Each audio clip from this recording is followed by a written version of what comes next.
على دربه واستنى بسنته إلى يوم الدين. يا أيها الذين آمنوا اتقوا الله حق تقاته ولا تموتن إلا وأنتم مسلمون. يا أيها الناس اتقوا ربكم الذي خلقكم من نفس واحدة وخلق منها زوجها وبث منهما رجالا كثيرا ونساء واتقوا الله الذي تساءلون به والأرحام إن الله كان عليكم رقيبا. يا أيها الذين آمنوا اتقوا الله وقولوا قولا سديدا يصلح لكم أعمالكم ويغفر لكم ذنوبكم ومن يطع الله ورسوله فقد فاز فوزا عظيما. أما بعد، حيا الله الجميع. Vous êtes tous les bienvenus à cette halaqah qui va porter sur un sujet d'actualité. Et comme je vous ai habitué, il est très important que le musulman ne soit pas détaché du contexte dans lequel il vit et de l'actualité internationale lorsque cette actualité touche plus précisément ce qu'il a de plus cher, c'est-à-dire sa foi. Et la foi du musulman n'est pas quelque chose qui est détaché de ce qu'on appelle la Ummah. Et le prophète, alayhi salatu wassalam, dans une métaphore filée, subhanallah, il a comparé cette Ummah à un corps. Lorsque le corps a un de ses membres qui est malade, ne serait-ce qu'un petit doigt, un ongle, qu'est-ce qui se passe? Une dent, tout le corps réagit par la fièvre. Et cette fièvre, elle est bénéfique parce qu'elle mobilise, comme vous savez, les globules blancs, elle mobilise l'organisme pour lutter contre toute maladie, tout virus, tout corps étranger. Et ça, c'est bénéfique en soi. Donc le musulman, qu'il soit au Canada, en France, en Afrique, en Asie, n'importe où, lorsqu'il y a un élément qui touche la Ummah, il doit réagir. Et al-Usuliyoun, les savants spécialisés dans les piliers de la jurisprudence, nous disent que al-hukmu ala al-shay far'un an tasawwurih. Pour pouvoir juger une chose, il faut tout d'abord la concevoir comme il faut. Donc, et ça commence par l'information, apprendre. Et aujourd'hui, on va faire un séminaire, mais en quelques minutes, j'aimerais tout simplement commenter la récente controverse. Et j'utilise controverse, écrivez ou googlez controverse maudit pas M-A-U-D-I-T, mais M-O-D-I, le prénom du dirigeant indien actuel, controverse, maudit Macron. Et vous allez voir que la presse française, comme la presse internationale, est estomaquée, sidérée par le fait que cette année, pour le défilé du 14 juillet, fête nationale en France, l'invité d'honneur n'est nul autre que celui que les spécialistes des droits de la personne à travers le monde surnomment le boucher du Gujarat. État où est-ce que 2000 musulmans ont été massacrés. Alors, je vais commencer tout d'abord par vous donner les faits. Le 13 juillet, soir, Macron a décerné la croix ou la grande croix Wissam al-Salib al-Akbar. Et je le dis en arabe parce que l'arabe se fait Wissam al-Salib al-Akbar. Parce qu'en français, je vais dire la légion de la grande croix. Sauf que Salib, les croisés chez les musulmans, ça renvoie à une information historique que les musulmans ont reçue depuis Salah ad-Din al-Ayyubi rahimahullah et même avant. Et ils savent qu'est-ce que veut dire Salib dans ce contexte plus particulier. Donc Macron, il a octroyé, et je vais vous lire la plus haute distinction qu'un président français puisse décerner, mais aussi la plus rare à être attribuée. Fin de la citation. Le grade de la Grande Croix de la Légion d'honneur.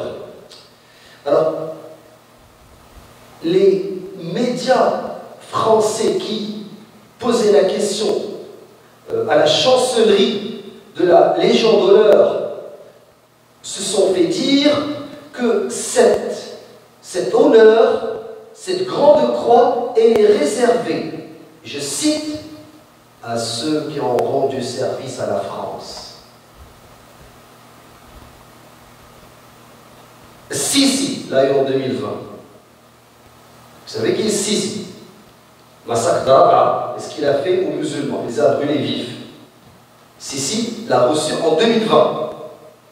Modi l'a reçu en 2023. La France est l'ami de l'Algérie, de l'Afrique, du Maroc. Elle vous aime, la France. Ils ont aussi ajouté que ça peut être aussi accordé à titre diplomatique pour les dirigeants en visite officielle. Mais ici, ce n'est pas une visite officielle. Ici, il vient parce qu'il est l'invité d'honneur. Maintenant, vous allez me dire, mais vous êtes un imam, vous parlez de l'Hurub Salibiyya, les croisades, vous essayez de nous influencer en allant parler de l'Algérie, de l'Afrique, de l'occupation française, des crimes de la colonisation. Soyons objectifs et parlons d'aujourd'hui. La France a décerné à Modi, il est maudit, à Modi, cette légion, la Grande Croix de la Légion d'honneur, pour deux raisons. La première, elle est économique. Il vient acheter des avions pour ses porte-avions et, je pense, des Mirages, si ma mémoire est bonne, ou autres, des avions français. On n'est pas là pour leur faire la publicité, on ne va même pas citer. Il vient acheter des avions français et vient acheter aussi des sous-marins. Et c'est quand même, c'est une grosse transaction pour l'industrie de l'armement française. Ok? Et aussi pour des raisons géostratégiques.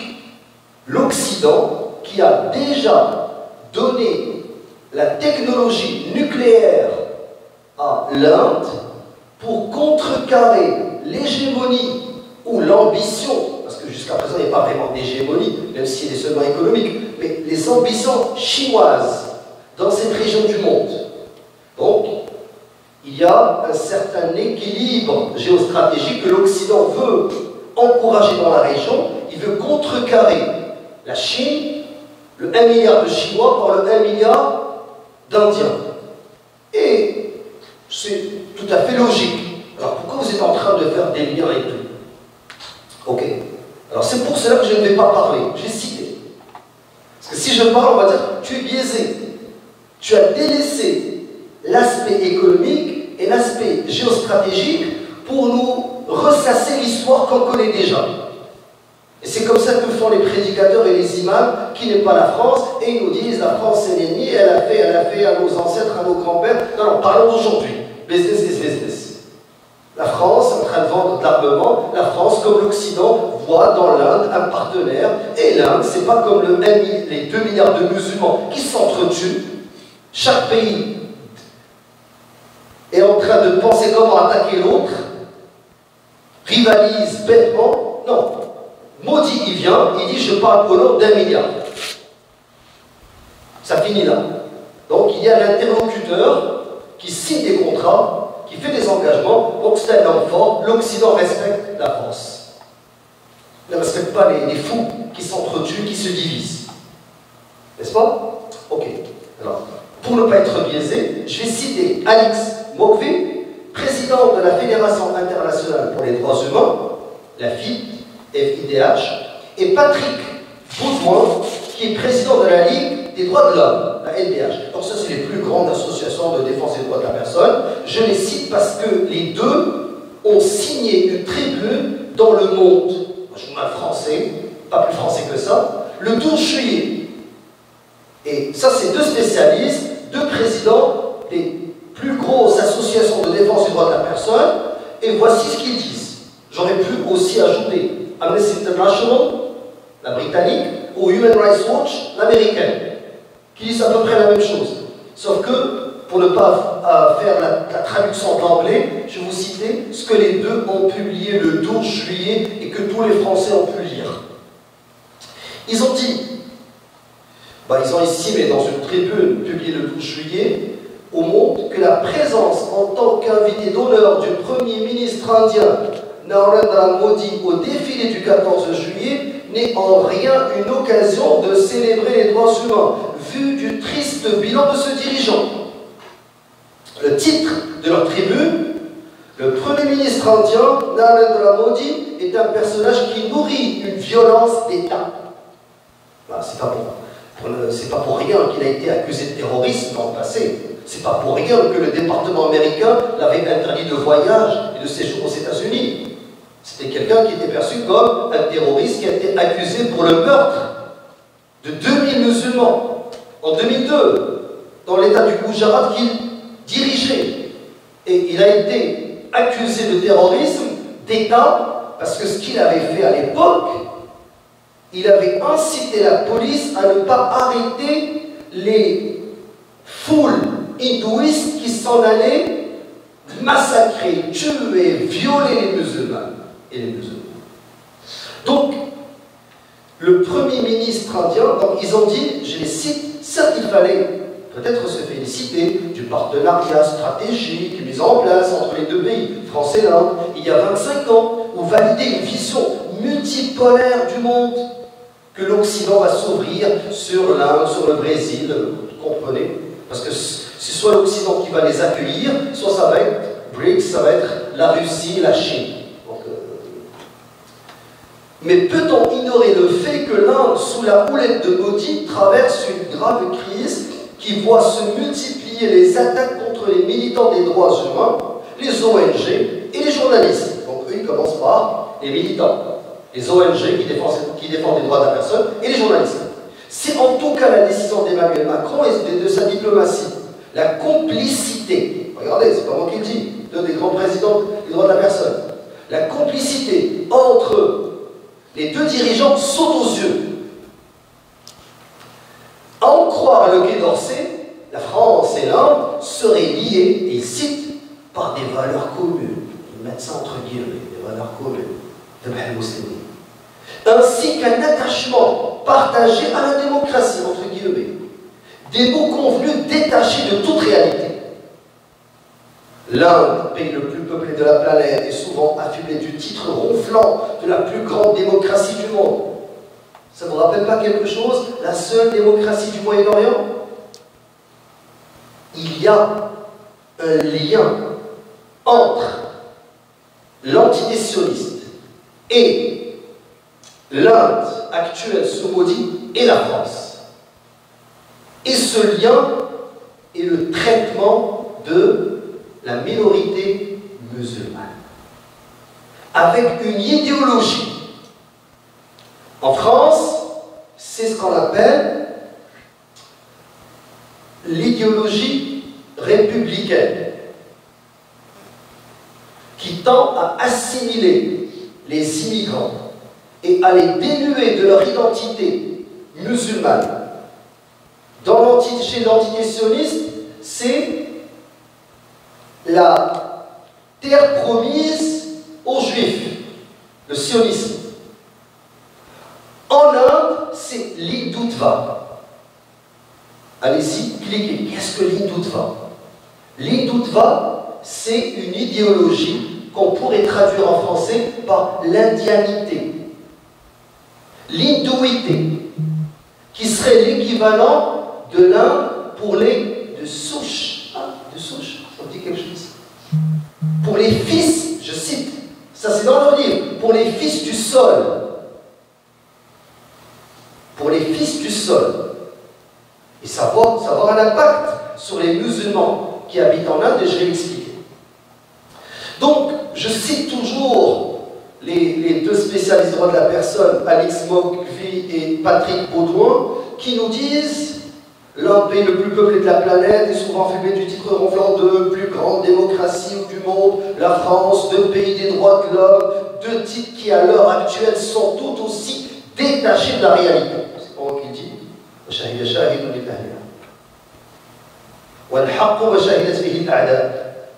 Je cite avec l'erreur parce que le fameux vers, pour ceux qui connaissent la poésie arabe,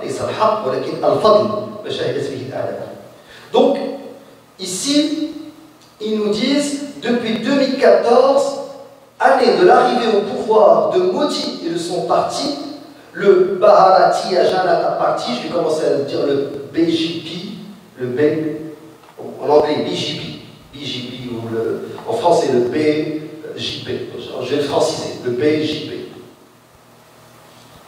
Parce qu'en anglais c'est BJP. Le climat public en Inde se dégrade violemment. Musulmans, minorités, victimes des nationalistes hindous. Ça c'est l'intertitre dans leur tribune dans le monde. Narendra Modi, dirigeant aujourd'hui encensé à l'international. Il vient de quitter les Nations Unies. Il était aux États-Unis. Et il a célébré la prière à la déesse Soleil. Ah, vous l'appelez le yoga. Bon. Il a fait une séance de yoga. Le yoga, c'est une prière, pour ceux qui ne le savent pas. Une prière pour la déesse Soleil. Les gens disent yoga, non, c'est de la méditation. Non, c'est une prière. Si on va voir dans les livres hindouistes et bouddhistes, il s'agit d'une prière. Et les personnes qui font du yoga et pensent que c'est de la méditation, bah, il faudrait voir ce que les spécialistes hindouistes et bouddhistes nous disent du yoga. Donc lui là, d'ailleurs l'Hindoutva de Modi se traduit actuellement au niveau international par une instrumentalisation du yoga pour dire au monde que nous sommes pacifiques, alors que tous les spécialisés des droits de la personne tirent les sonnets d'alarme et nous disent attention, il y a massacre actuellement, il y a viol. Viol. Savez-vous qu'il y a un film qui s'appelle Les Toilettes à Hollywood qui a raflé plusieurs Oscars? WC, le titre du film. Pourquoi? Parce qu'ils disent que l'un des pays qui connaît le plus haut taux de viol, c'est l'Inde. Pourquoi? Parce qu'il n'y a pas de toilettes. Et pour aller aux chiottes, les femmes doivent sortir la nuit. Et quand elles sortent la nuit, dans ce pays où est-ce qu'il y a wa'adul banat, il y a des avortements discriminatoires. Chaque fois qu'une femme est enceinte, elle va avoir tendance à avorter si c'est une fille pour laisser personne ne parle. Non, non, il parle seulement du hijab, le voile, le hijab, la burqa, les musulmans, al-irhab, le batir. Il parle que de ça. Il ne parle pas de l'Inde. L'Inde, c'est vraiment de la discrimination. Ils tuent. Ils avortent des filles, laissent les garçons. Donc là, on a un pays où il y a des villages, où il n'y a que des hommes, il y a peu de femmes. Quand une femme, musulmane surtout, autre, décide d'aller aux toilettes, faire ses besoins, il n'y a pas de toilette là-bas. Il y a un grand problème. Elle s'en va à l'extérieur, il la prend, il la viole. Je ne vous demande pas d'aller regarder le film, mais d'aller lire le script du film pour savoir, avoir une idée à quel point c'est scandaleux ce qui arrive là. Donc, Narendra Modi, dirigeant aujourd'hui en sens international, est pourtant un personnage qui nourrit violence d'État depuis des décennies. Ancien ministre en chef d'État du Gujarat, il est directement impliqué dans un massacre en 2002. C'est pas moi qui le dis. Dans cet État qui a fait autour de 2000 morts, depuis la carrière de celui qu'on surnomme le boucher du Gujarat est parsemé de poussées nationalistes, violence, d'épuration et d'abus. D'épuration ethnique. On parle d'épuration parce que génocide. Contre qui? Contre nos frères et nos sœurs, les musulmans. Fin de cette tribu dans le monde d'Alice et de Patrick Baudouin. Maintenant, je vais commencer tout d'abord par mettre autour de ce contexte-là les textes, parce qu'on est dans une halakha, il faudrait savoir ce que nous dit Al-Qur'an Ce que nous dit Al-Nabi al-Adnan alayhi salatu wassalam, Allah subhanahu wa ta'ala nous dit dans le Coran, لَتَجِدَنَّ أَشَدَّ النَّاسِ عَدَاوَةً لِلَّذِينَ آمَنُوا الْيَهُودَ وَالَّذِينَ أَشْرَكُوا. Et لَتَجِدَنَّ en arabe, tawkid. Et il est fait, subhanallah, ici dans cette ayah, par 3 outils. ثلاثة أساليب للتوكيد. القسم المقدر واللام ونون التوكيد. Au niveau de la rhétorique, quand on veut comprendre ce texte, au niveau de l'arabe, Allah subhanahu wa ta'ala jure. La tajidanna, c'est un serment. L'lam, la tajidanna, au niveau de l'arabe, aussi utilisé pour insister. Regardez, l'emphase. Il y a 3 types d'emphase, d'insistance. Pour ceux qui comprennent la rhétorique, dans ce verset coranique, Allah subhanahu wa ta'ala jure, il y a l'âme qui est un outil pour insister, et il y a nun tawkid à la fin. La tajidanna ashadda an-nas. Donc ici, c'est un superlatif. Tu certes, et Allah jure, et il dit certes, je ne vous traduis pas la traduction de Dr Hamidullah, c'est que vous avez trouvé dans les autres traducteurs, mais c'est une traduction libre pour que vous compreniez ce que Allah nous dit. Allah jure et il dit tu vas trouver.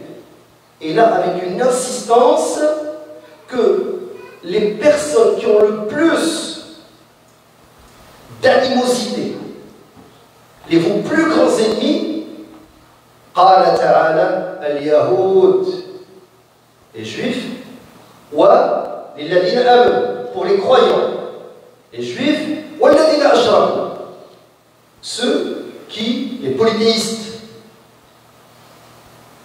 Les hindous, ce sont des polythéistes. Allah nous dit ces gens-là vont être ceux qui vont vous détester le plus. Et quand vous allez voir les musulmans en Inde, il n'y a pas plus pacifique que ça. Bon, là, je vais vous résumer comment les musulmans en Inde sont pacifiques. Une vidéo, subhanallah, qui fend le cœur. J'ai vu un musulman aller dans un poste de police avec un policier qui tient hindou, si mouchrik. Il adore soit les vaches, soit les rats, soit les organes génitaux, il y a tout. Là, il y a des vidéos que je ne peux pas partager. Un homme se met nu et les femmes viennent toucher son organe génital et les hommes. Nu. Il y a une vieille femme, elle leur montre ses parties akramakumullah, ses parties génitales, et ils se prosternent. Ils adorent.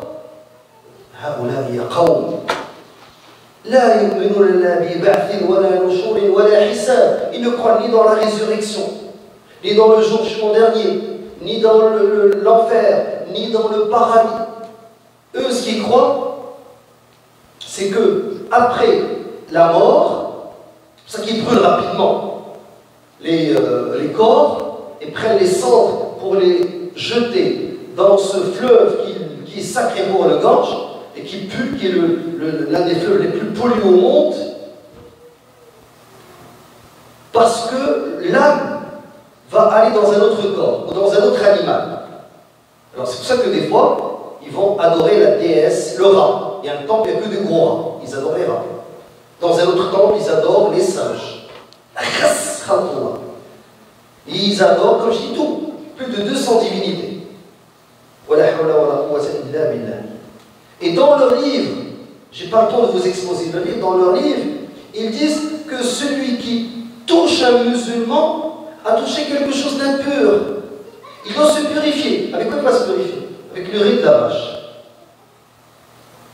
Tu trouves dans leur Silicon Valley un spécialiste, un programmeur, un docteur PhD en informatique. Il voit son dieu, akramakumullah, passer, la vache, il se précipite, s'assoit sous la vache, et l'urine, prend l'urine, et il tabarak. La hawla wa la quwwata illa billah. Donc, ils ne sont pas comme des vaisseaux, on va dire, ils sont pires. Donc, ces gens-là, aujourd'hui, sont en train de massacrer les musulmans et de cibler, plus précisément, les musulmans. Et wallahi, j'ai pas eu le temps, mais j'allais vous lire leur slogan, traduit par les associations de défense des droits de la personne, qui disent qu'il faudrait purifier les ventres des musulmanes du sperme islamique et le remplacer par le sperme. Vous savez, ces slogans. Et c'est le pays où il y a le plus de viols collectifs contre les musulmans. Et moi je vous demande, allez-y faire vos recherches et vous allez voir ce que disent, non pas les musulmans. Aujourd'hui je ne vais pas vous citer les musulmans. Ce que disent les spécialistes des droits de la personne.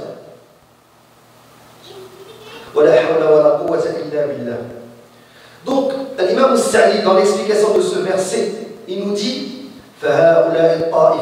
ces deux groupes,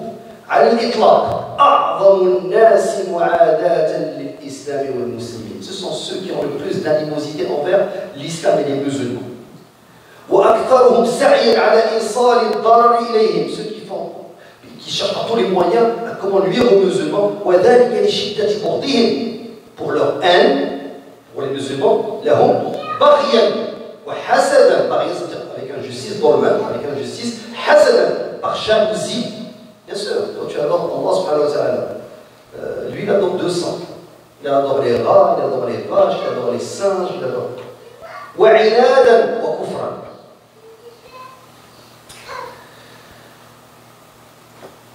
Depuis quand l'Inde connaît ce qu'elle connaît? Maintenant, bien sûr, vous allez me dire, ces deux groupes sont les pires. Moi, je vais vous dire attention. Au niveau de la Aqidah, Ahl-Sunnati wal Jama'a, ils font le Jama'a bayna an-nusus. Et les textes et l'histoire nous dit qu'il n'y a pas seulement les polythéistes et les juifs. Il y a même une divergence chez Ahl-Sunnati wal Jama'a qui va être dans les strates de l'enfer. Parce que al-jannah kama ta'lamuna darajat wan-nar darakat. Donc l'enfer, les gens ne seront pas égaux dans l'enfer. Il y a les bas-fonds de l'enfer. Innal munafiqina fi ad-darki al-asfali min an-nar. Les hypocrites sont dans le bas-fond de l'enfer. Mais il y a aussi deuxième étage, mais ce n'est pas des étages, en arabe c'est darakat, c'est en bas. Alors qu'en français on va dire étage pour monter, pour descendre. Mais en arabe c'est darakat, donc deuxième, est-ce qu'il y a les juifs ou les chrétiens? Qu'est-ce qui est pire? Khilaf et Ahl-Sunnah wal Jama'a. Et parce que quand on voit le bilan des massacres contre les musulmans, ben les chrétiens se distinguent des juifs. Et on va y aller. Mais avant de parler des chrétiens, ça va être mon autre point. Certains vont dire les chrétiens, mais la France n'a rien à voir avec les chrétiens. Non, l'allégeance s'appelle la Grande Croix. La France, c'est celle qui défend les intérêts des chrétiens dans ce qu'ils appellent la terre promise, la Palestine. Il ne faut pas oublier que la technologie nucléaire a été accordée à l'État sioniste par la France, De Gaulle. Les gens l'oublient. L'ami des Arabes, c'est lui qui leur a donné la technologie nucléaire. Mais les gens ne lisent pas. C'est vrai que c'est les Américains et ben, les Soviétiques qui les ont reconnus en premier. Et les Américains juste après, je parle de l'entité sioniste. Et c'est vrai que les premiers qui leur ont accordé qui leur ont promis la terre, c'était les Anglais, les Britanniques. Les Soviétiques les ont reconnus en premier, les Américains en deuxième lieu, et ceux qui leur ont accordé la technologie nucléaire, c'est les Français qui, normalement, la France, c'est celle qui défend les intérêts du catholicisme. Et d'ailleurs, si vous lisez l'histoire de l'Hurub Salibiyya, les Franja, c'est pour ça qu'on les appelait les historiens musulmans, les Franja, les Francs. Parce que c'était les croisés les plus redoutables qui massacraient les musulmans, c'était les Francs, c'était les Français. Et c'est là d'ailleurs où est-ce que la première croisade est née, c'est en France. Maintenant, il y avait Shibh Jazira al-Hindiya, les Hind al-Sind, ce grand territoire qui a été morcelé par qui? Par l'Empire britannique. Et on a aujourd'hui le Pakistan, le Bangladesh. D'ailleurs, eux, ce qu'ils avaient fait, ils avaient séparé le sous-continent indien entre les musulmans et les hindous. Bien sûr, il y a toujours la plus grande minorité au monde, c'est les musulmans en Inde. C'est le pays où est-ce qu'il y a le plus de musulmans, plus que l'Indonésie, plus que le Pakistan. Alors, là, l'Empire britannique, quand s'est retiré en 1946, ben, il a laissé le pays des Purs, qui est le Pakistan, à l'est et à l'ouest. Conflit entre les deux, et là on va avoir le Bangladesh à l'est et le Pakistan à l'ouest.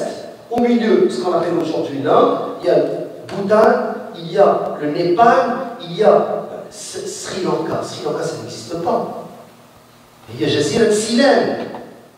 C'est musulman, ça. Jazirat Silan. Il y a seulement l'Afghanistan qui a échappé aux Britanniques parce qu'ils ont, à 2 reprises, ont été massacrés. Toute l'armée a été tuée. Ils ont envoyé seulement, je pense, le médecin. Il a dit pas les aviser qu'ici ça passe pas. Mais sinon, les Britanniques ont morcelé cette région du monde et ont laissé toutes les causes des conflits entre ces pays. D'ailleurs, quelle est la devise de leur majesté? Diviser pour mieux régner. Donc, quand on va voir, pourquoi je vous dis tout ça, c'est le temps de l'histoire, pour vous expliquer quand je parle de l'Inde, et pour nous les musulmans, c'est ça l'Inde.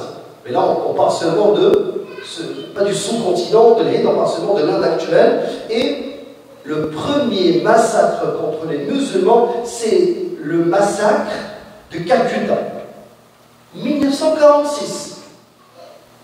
De la nuit du 15 août jusqu'au 19 août 1946, il y a eu le début des pogroms. D'ailleurs, le mot pogrom, si vous écrivez pogrom, vous allez avoir Inde. Googlez juste pogrom, vous allez Inde. Qu'est-ce qui se passe? Massacre des musulmans, des pogroms anti-musulmans.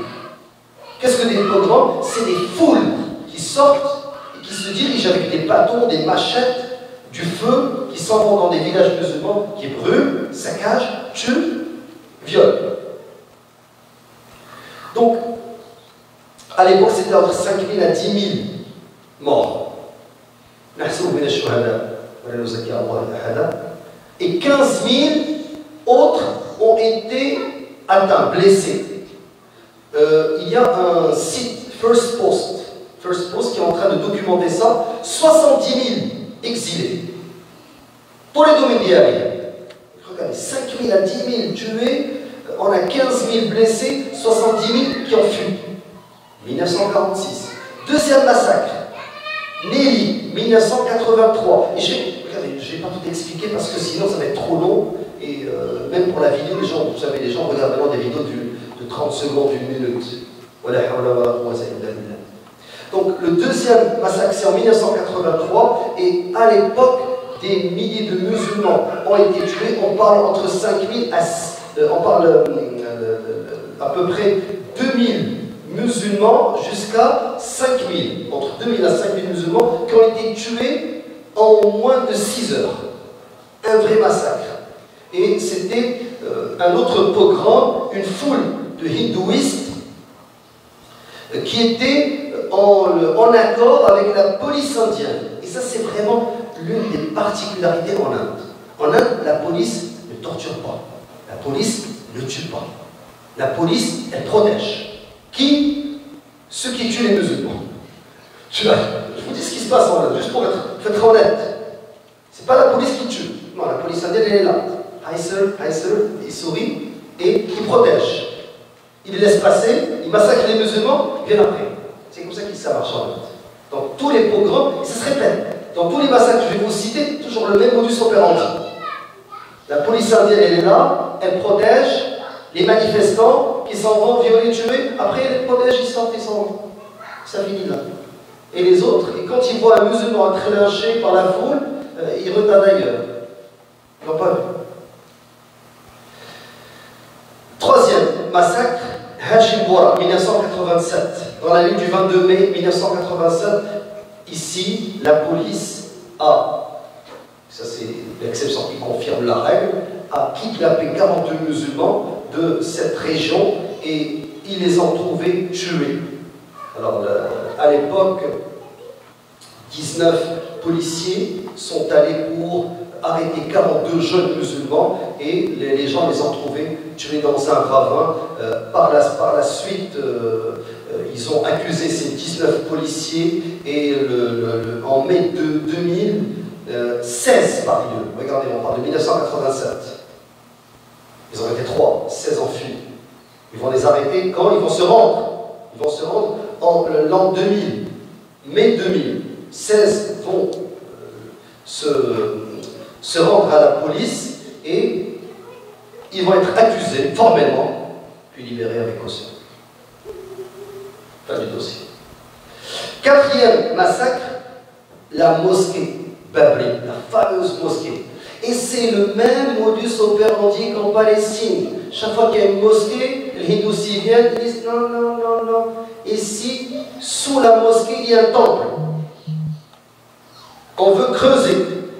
Modus operandi. D'ailleurs, le BGP a des liens avec la droite israélienne, sioniste. L'extrême droite, même israélienne. C'est le même modus operandi. Et sous cette mosquée, il y a un temple. Nos ancêtres adoraient des rats, adoraient des singes, adoraient l'urine de la vache. Ils veulent creuser et veulent détruire. Donc, ce qui s'est passé ici, les hindous ont commis un massacre contre les musulmans, à peu près 900 morts. Alors, et ils ont brûlé les maisons de milliers de musulmans, 2036 blessés. 5e massacre, Gujarat, 2002, et là apparaît deux choses. Une idéologie qui remonte aux années 20, l'Hindutva. Il y a un homme qui vient de Gujarat, qui s'appelle Modi. Et lui, il va appliquer l'Hindutva, l'Inde pour les hindous. Et il va commencer à mobiliser la société indienne contre les musulmans. C'est l'ennemi interne, contre les musulmans et les chrétiens. Et les chrétiens ne sont pas très nombreux. Parce que même les deux qui ont signé la tribune dans le monde, les deux présidents des associations de défense des droits de la personne, ils parlent de la minorité chrétienne. Pour être honnête et objectif, ils ont dit aussi que les chrétiens sont et toutes les minorités. Pas seulement les minorités musulmanes, mais ils disent ceux qui sont le plus ciblés, c'est les musulmans, parce qu'on parle de 220 millions. C'est tout à fait normal que, vous savez, n'importe quelle minorité, quand elle dépasse 10%, elle devient un joueur important sur l'échiquier politique. Dès que la minorité dépasse 10%, 12% devient un gros problème. Je ne peux plus l'ignorer. Donc ici, 2000 musulmans vont être tués, des milliers vont être déportés, exilés de leur maison à Gujarat, et la question du viol va apparaître comme arme de répression. Les musulmans qui sont violés par des groupes de hindous. Qu'est-ce qui s'est passé dans le Gujarat? Dans le Gujarat, il y avait un train qui revenait d'une manifestation pour justement défendre un temple contre une mosquée. Ce train va être brûlé. Tous les doigts pointent le gouvernement et les militants qui ont d'une certaine manière créé ce conflit. Ils vont dire qui a brûlé les 46 femmes et hommes qui revenaient de cette manifestation? Ils ont dit les musulmans. Ok, mais jusqu'à présent, même s'ils le disent dans les médias, Modi va prendre les 46 corps, va les emmener à la capitale nationale, et la télévision nationale va diffuser les familles qui pleurent, les corps qui sont exposés, et ils vont créer une animosité, une haine chez les Indiens, qui vont dire les musulmans nous ont brûlé nos frères vivants.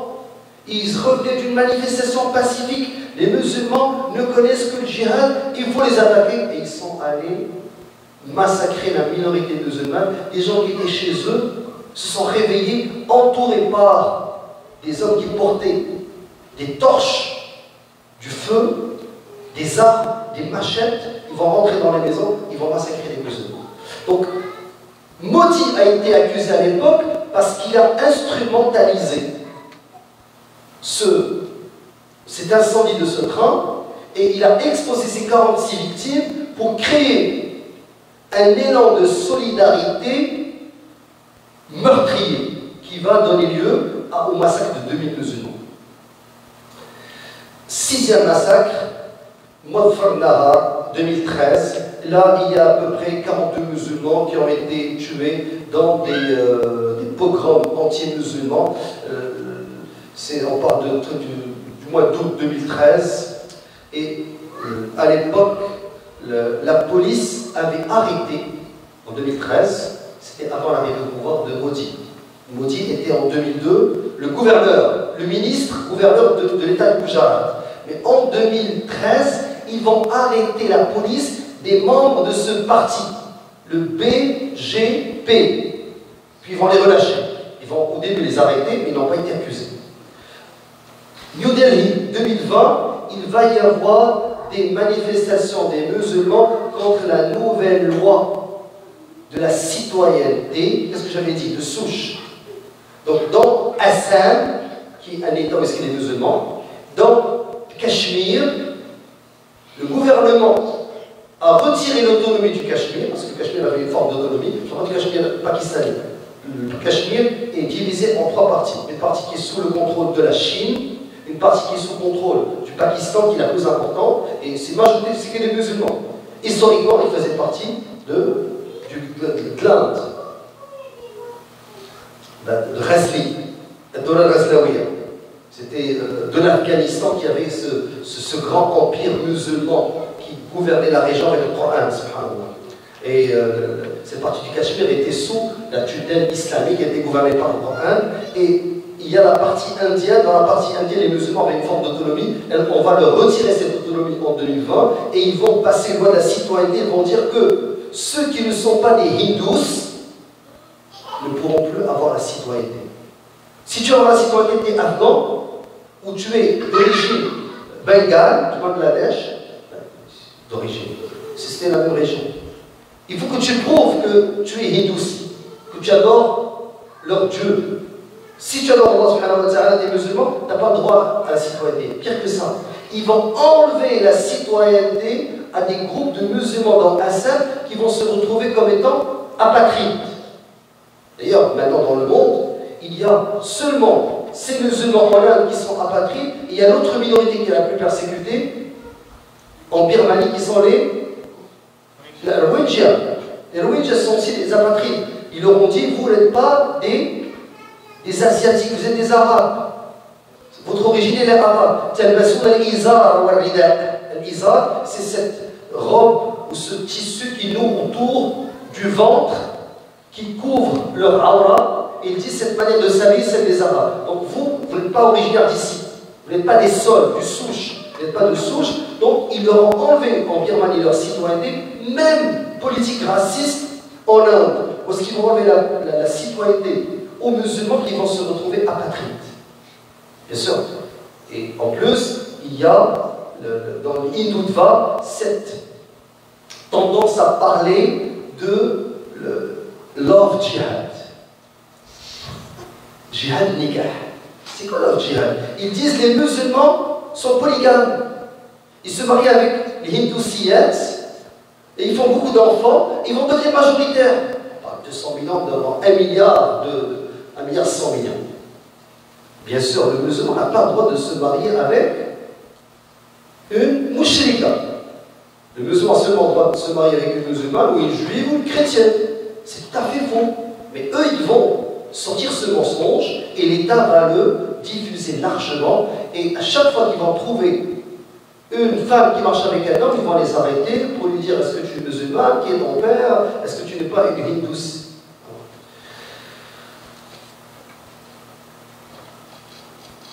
Maintenant, quel est le lien? Tout ça, ce que vous avez raconté, c'est ce que fait le parti, le BGP de Narendra Modi, c'est les militants hindouistes, adeptes de l'idéologie de l'Hindutva, l'indianité. Qu'est-ce que cela a à voir avec la France et Macron? Où est le lien?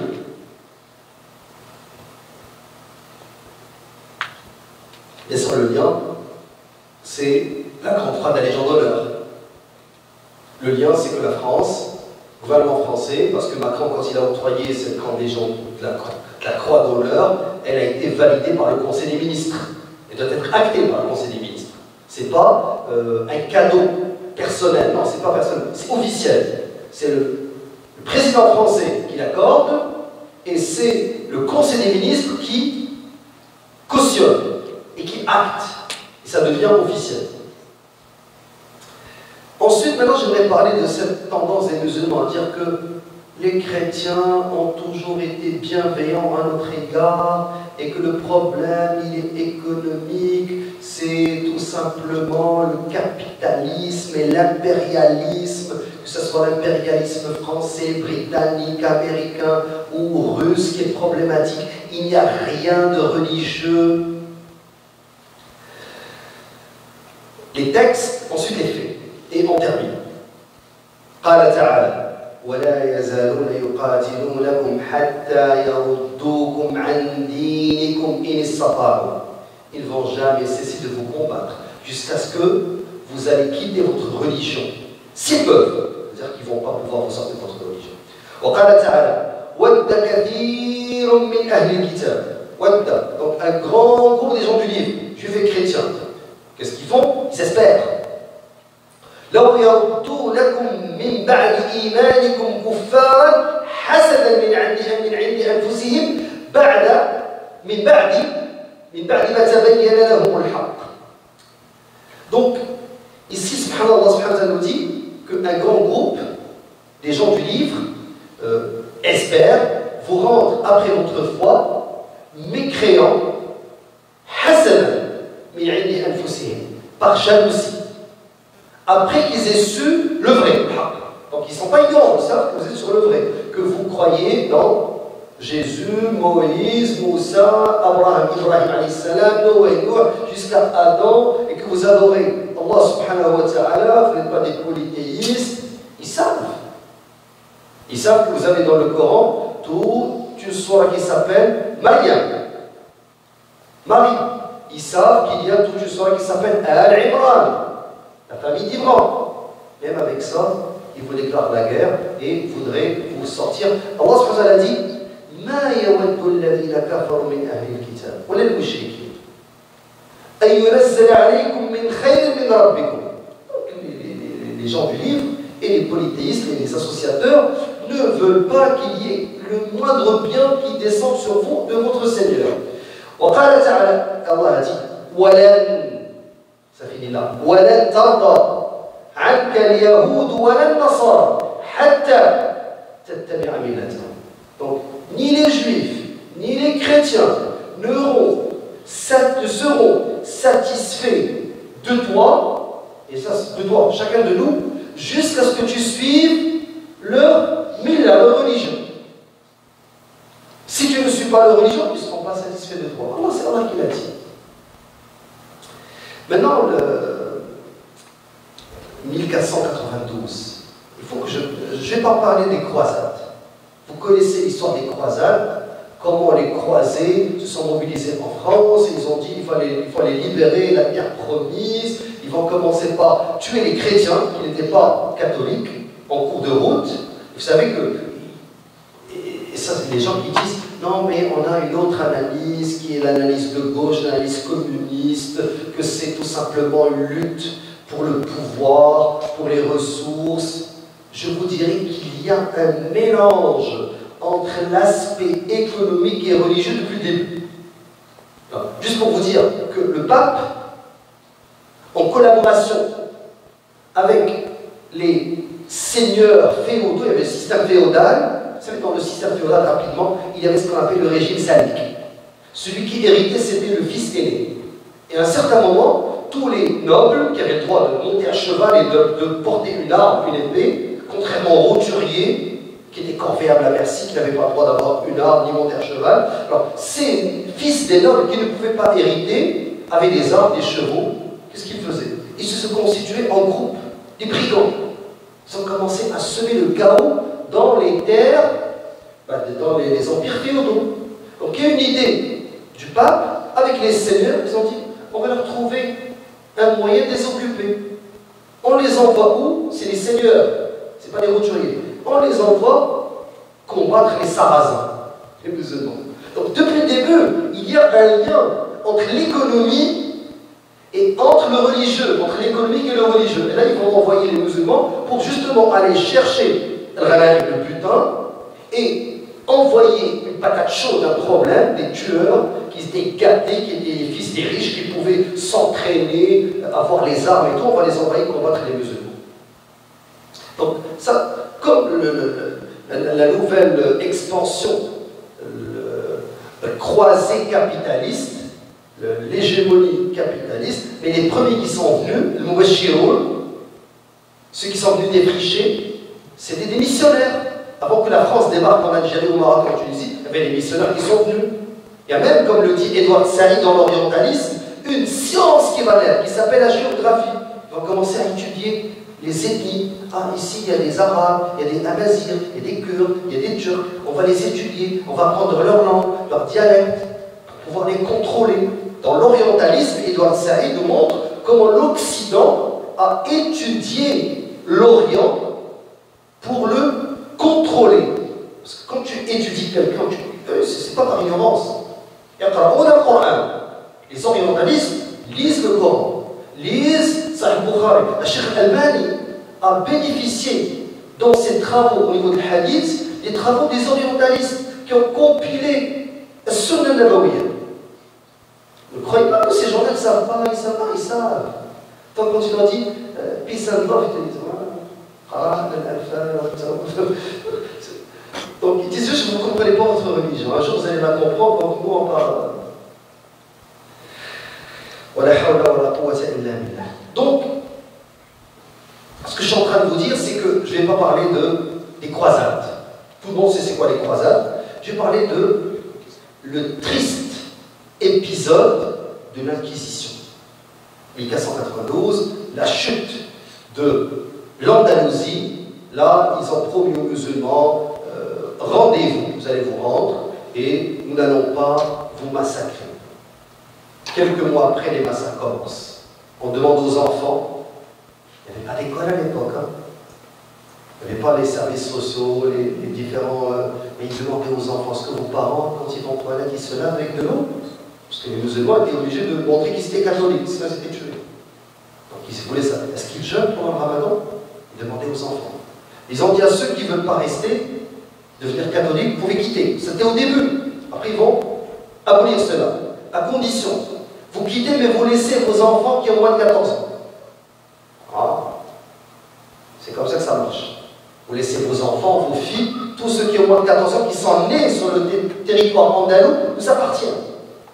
Attention, l'enjeu des enfants, il ne date pas d'aujourd'hui. L'enjeu des enfants, il date de l'Andalousie. Réveillez-vous. Laissez les moins de 14 ans quitter. Ils sont nés ici. Alors, lisez l'Inquisition, ce qu'ils ont fait aux musulmans, le supplice de l'eau, tu remplis un baril, tu jettes le musulman ou la sorcière, si l'eau le rejette, si l'eau le rejette, ça veut dire quoi? Il est impur, l'eau l'a rejeté. Qu'est-ce qu'on fait? On le brûle dans le bûcher. Si il se noie, ah, il est pur. On l'enterre.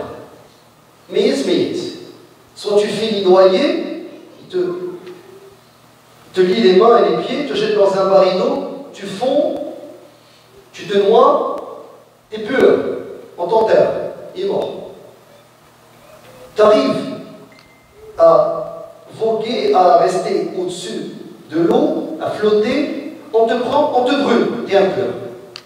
On fait des trous dans le mur, on met le musulman, c'est la même chose avec les juifs, hein, avec les sorcières, mais c'était les musulmans qui étaient majoritaires comme toujours, c'est qui sont plus nombreux aussi. C'est les musulmans qui avaient le pouvoir. Ce n'est pas les sorcières qui avaient le pouvoir, ce n'est pas les juifs. Donc, parce que certains vont dire, mais vous, citez pas les autres minorités. Non, je vous dis, pourquoi les musulmans? Parce que en Inde, ils avaient le pouvoir, en Andalousie, ils avaient le pouvoir. Deux, ils sont majoritaires, comme minorité. Donc, mettre un trou dans le mur, font rentrer le musulman à la musulmane, ensuite, ils ferment le mur, laissent 2-3 trous pour qu'ils puissent respirer. Puis les cafards, les rats, se chargeront de le dévorer vivant. Il va mourir un petit peu. La chaise la torture. Parce qu'ils vont serrer le musulman avec des pics qui vont transpercer dans ses cuisses, son dos, qui vont sortir, qui va mourir. La langue qui était tirée, parce que cette langue, elle dit la ilaha illallah, ils vont l'arracher. Là, les instruments de torture, ils sont encore dans les musées. en Espagne, au Portugal. Le kofta, la viande hachée. Ceux qui aiment le hamburger, ils prennent les musulmans puis ils les sortaient en viande hachée. Ça, c'est l'Andalousie. Alors, pour ceux qui disent qu'il y a une histoire, par la suite, il va y avoir 3 autres moyens. Le premier moyen, c'est l'istichar, l'orientalisme. Il faut étudier. Et qui a fait ça? On parle de la France, la Grande-Bretagne, l'Allemagne, surtout. Parce qu'à certains moments, les Hollandais, puis les Italiens, puis les Espagnols et les Portugais ne faisaient pas très bien. Et il y a eu l'occupation militaire, et là vous savez, l'Italie occupait la Libye, le Portugal occupait plusieurs pays africains, mais l'Afrique, elle était majoritairement musulmane. Les Açores, qui sont proches des îles Açores, et en descendant. Et tu as l'Espagne qui occupait le nord du Maroc et le sud du Maroc, tu as la France qui occupait une bonne partie de l'Afrique, une bonne partie de Jabal Lubnan, le Liban, le Cham, la Syrie, tu as la Grande-Bretagne qui était présente en Irak, qui était présente en Palestine, vous connaissez, au Soudan, en Égypte, vous connaissez l'histoire, l'occupation militaire. Et vous avez le troisième point, Al-Tabshir wa Tansir. Donc il y a eu des missionnaires qui ont parsemé le monde musulman, des pères blancs, entre autres, qui sont venus pour convertir ces gens-là. Bien entendu, moi quand je vois des chrétiens qui parlent de conversion, je ne parle pas des protestants maintenant, je parle des catholiques surtout, les protestants parce que maintenant c'est une idéologie qui est en expansion en Amérique latine et en Afrique, mais c'est pas écrit dans vos livres falsifiés que Jésus a été envoyé aux fils égarés, aux brebis égarés des fils d'Israël. Il n'a pas été envoyé à l'humanité. Alors, Allah l'a envoyé aux djinns et aux hommes, à l'humanité tout entière. Mais dans vos livres, Jésus, a été envoyé seulement aux brebis égarés des fils d'Israël.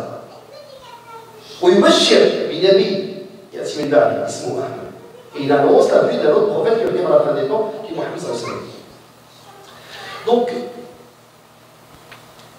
ça c'est le bilan d'une certaine manière de l'Occident, et comment cet Occident, il n'y a rien de surprenant, le fait que la France décerne, sincèrement, moi quand je vois que la presse française, les militants des droits de la personne, sont surpris, estomaqués, sidérés, et vous avez tous les épithètes. Comment se fait-il que Macron accorde la Légion de la Grande Croix d'honneur à la Grande Croix de la Légion d'honneur à Modi, qui a massacré les musulmans comme il l'a accordé à Sisi en 2020? Sincèrement, il n'y a rien de surprenant. Connaissant à la fois Modi et son parti, et l'idéologie de l'Hindoutva, et connaissant la France qui récompense cet homme-là pour ses services. Bien entendu, je ne nie pas les enjeux géostratégiques pour contrecarrer la Chine, ni les contrats d'armement. Fin de la présentation. Vos remarques, vos critiques et vos questions. On arrête, Inch'Allah, le live et je vous écoute.